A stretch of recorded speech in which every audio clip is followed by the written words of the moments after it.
シテラボ帰れます。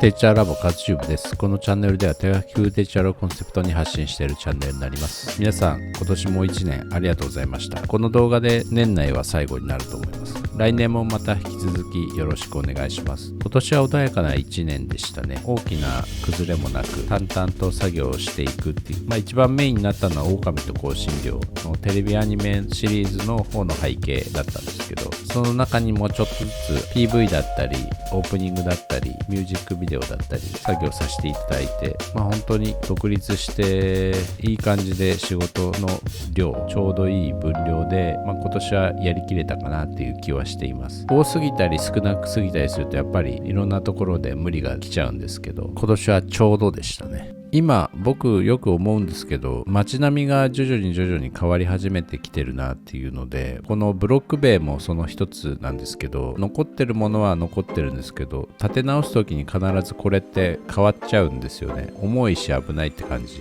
ですよね。こうやってどんどん古いものが世の中から徐々に消えていくんですけど、このブロック塀もその一つだと思います。新しく建てる時とか、おそらく塀ってもうちょっと軽い軽量化されたものだったり、目隠しするにしてももうちょっと軽量化されたものを使うんですけど、当時はブロック塀をこう並べて積み上げるみたいな壁が主流だったので、僕の家の周りにもまだありますけど、建て直すたびにどんどんこのブロック塀自体はなくなっていくんですよね。だからビルとかも僕千代田区とか大手町とかあっちら辺にある古いビルジングみたいなネーミングのビルあるんですけど、そういうビル見るとこれもそのうちなくなるんだろうなと、2、3年のうちになくなっちゃったりとか、まだ残ってるところまだありますけど、そういう古い建物を見ると懐かしいなって思うのと同時にもうそろそろなくなっちゃうんだろうなっていうちょっと寂しさも少しあります。なのでこういう風に絵で残したりとか、そういう時にふと写真を撮ったりとか、古い懐かしいとどめとかないと、壊す時って本当に一瞬でなくなっちゃうんで、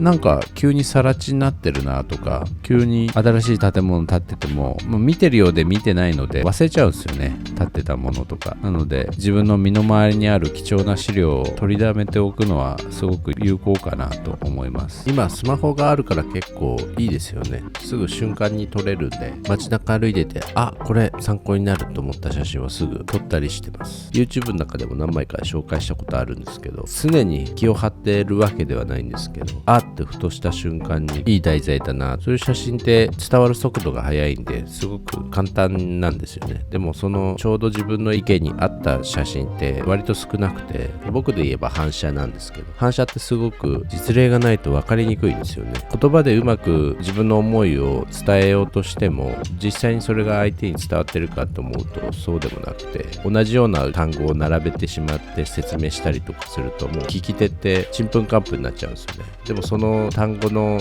ズレがすごく重要、個人的には重要で、意外と気を使って単語を選んでるんですけど、一発目で聞いた時はやっぱりその違いが理解できないんで、それは仕方ないことなんですけど、触れてる時間が少ないんでね、その情報に僕としては全部選んで喋ってるんですけど、実際に相手に伝わるものって本当に突破口ぐらいしか伝わってなかったりするんで、ただ写真は割とそこら辺を追って説明できるのですごい強いんですよね。ここがこうでここがこうだよみたいな。文字とか映像って思考を留めておくことができるツールじゃないですか。言葉って良くも悪くも流れていっちゃうものなので、結構留めとくのが意識的に留めとかないと流れていっちゃうんですよね。次から次へと言葉って来るので。ただ写真ってね、常にそこにいつも同じ形で存在する、文字もそうですけど存在してくれるんで、非常にツールとしては使いやすい、説明するときにはすごく使いやすいので、説明が行ったり来たりしてしまうとか、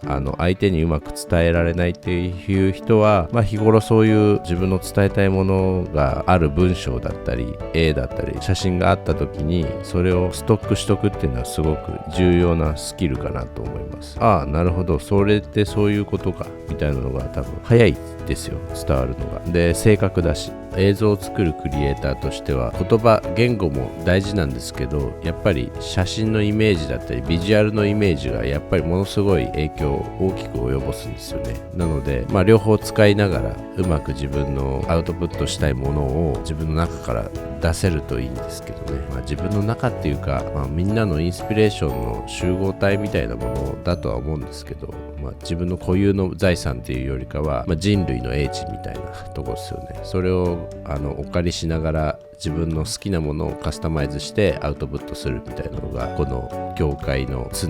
傲慢になるとね、自分が考え出したみたいになるかもしれないですけど、僕の中ではあんまりなくて、みんないろんな人のそのイメージ、インスピレーションをもらった上で、自分はこういう風に、ここはこのパーツ、ここはこのパーツみたいな、レゴみたいな感じですね。組み上げていくんですけど、ただやっぱり大元になるのはその自然現象。僕の中では自然現象がやっぱり一番唯一無二というか、もう正解に近い。それをある程度解釈を自分でいじって、自分の好きなようにちょっとライティングを変えてみるだったりとか、もうちょっと反射させてみちゃうとか、そういう遊びの部分を残しながら、やっぱり元とはずれずになるべく軸はそっちに据えていつもお仕事しています。じゃないと見慣れない風景になるんで、すごくね気持ち悪いですよ、変な処理って。なので元に合わさってくるとどんどん絵も良くなるし、見た人の情報の入り方も素直にスッて入ってくる、違和感なく。そこは結構重要かなと、背景では重要かなと思ってる部分なので、今も大事にしています。この石積みの部分なんですけど、よくアニメで表現されることあるんですよ。自分が意識してることって、記号的になりすぎないっていうことで、実際にこうシフトでこう垂直水平で描いたその石積みのテクスチャーみたいなものって味がないんですよね。実際の背景とか風景で馴染みが悪い、機械的になりすぎちゃうんで、個人的にはすごく違和感が出るポイントかなと思います。なので僕の方では普通に描く、ネズミプロっていうツールを使いながらですけど、デジタル定規みたいなものを使って描いてるんですけど、フリーハンドでね、それだけでもだいぶ歪みというか、自然に自分で手で描くので線の強弱が出たり、通常のシフトを押しながらピーってまっすぐ描くただの直線っていう感じにはならないので、手書き風デジタルだったり、デジタル作業でしか出ない特徴ではあるんですよね。垂直水平の線、均一な線って僕はあんまりそれ好きじゃないんで書かないようにしてるんですけど、本当に強いんですよね。まっすぐな線とか正しい線って自分では気をつけてる部分になります。石畳のこの歪みもいいですよね。ぬかるんでる地面ならではの表現かなと。時間が経つにつれて石同士がこう沈み合ってランダムに高低差ができるみたいな表現、これもなかなか線画だけだとできない処理かなと思います。こういうエッジが目立つ葉っぱのシルエットの処理ってすごく難しくて、今回は割とうまくいったかなと。ブラシ選びに成功したって感じですね。こういうところを適当に済ませちゃうと、ちょっと背景としては弱いっていうか、ちょっと雑に見えがちなポイントになってしまうので、上手い人は置きに行く葉っぱのタッチ、中に描く葉っぱのタッチってそこまで気負わなくて大丈夫なんですけど、こういう一番外側に来る葉っぱのシルエットのタッチっていうのはやっぱり気使わないといけない部分かなと。一番表に見えてくる部分なので、ちょっと気合を入れて描かないといけないっていう感じですね。こぼれみも写真参考だと入ってないんですけど、自分の方で足した処理になります。なのでちょっと木の方のライティングを左から右に変更しました。で、下に落ちてるこぼれみの光とかも適当に足している。左の壁に当たってるこぼれみも適当に加湿しています。適当っていう言葉には2種類意味があって、僕がよく使う方で言えば適切に当てるとか、良い加減、いい加減っていう言い方もありますけど、良い加減に仕上げるみたいなことで僕はよく適当って使ってます。それってすごい難しい部分なんですけど、現場ではよく使われるんじゃないかなと。適当にやっといてと。で、本当に適当にやったら悪い意味の方の適当でやったら全然話にならないですけど、現場でよく使われてる方の適当ってそういうことかなと、個人的にはそう解釈しています。その作品が持っているストライクゾーンと、その美術監督が持っているストライクゾーンのちょうどその2つのストライクゾーン通ったものを適当っていうことになるのかなと。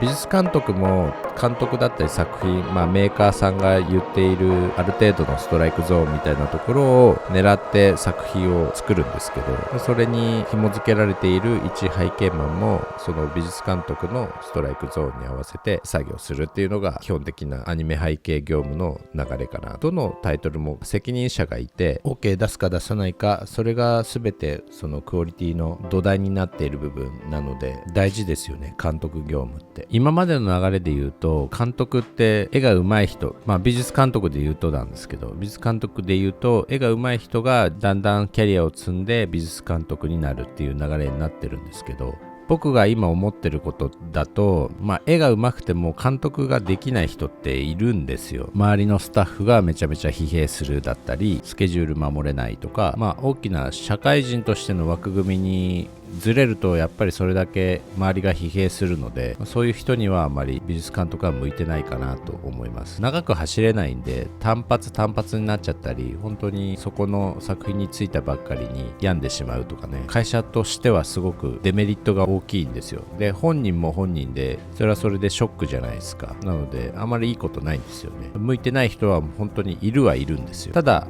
後天的に自分でやりたいと思って後天的にいろいろ学んで自分の足りない部分を補って一人前になっていくっていうケースも全然あるんで、やってみないと分かんないって感じですね。すぐ被害者になろうとする人は難しいかもしれないですね。自分で責任を負わなきゃいけないんで、決定できない人も難しいかなって思います。トランプで7並べってあるじゃん。7をずっと保有して全く他の人が出せないみたいな状況、それがよく美術監督業務やってる人の決定が下りないばっかりに後続の人たちが渋滞しちゃうっていうことがよくあるんですけど、美術監督だったりその決定権がある人が決定下さないっていうことはそういうことなので、なるべく早